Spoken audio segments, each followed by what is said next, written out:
En aquest vídeo vull que paris atenció a lo que veus i a lo que no veus. És un vídeo de dins Palma. Què és dins Palma? Dins Palma és, com li diu un mallorquí de ciutat, en el centre de Palma.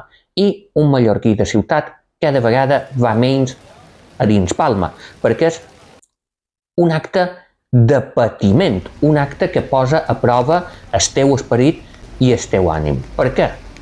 Per tot el que veus i tot el que no veus. Has vist fins ara un restaurant asiàtic, un que fa brunch i còctels, un de pasta no falla mai. Has vist també un corner que li diuen ara on fan sucs i batuts.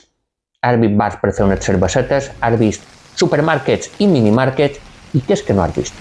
No has vist ni un sol restaurant de cuina mallorquina. No has vist ni un sol negoci des de sempre. Aquesta petita volta podria ser perfectament per Barcelona. Palma ha perdut la seva essència, la seva identitat. Mira, això és un edifici que hi ha al carrer 31 de desembre, on hi havia la mítica pastisseria Llull, que ja no és, i que aquest edifici que el va fer un tal Gaspar Ben Nasser, el toma en aquest edifici. Perquè Palma segueix el seu procés de passar la goma d'esborrar. La mallorquí és difícil. La Llonguet és pràcticament un no sé.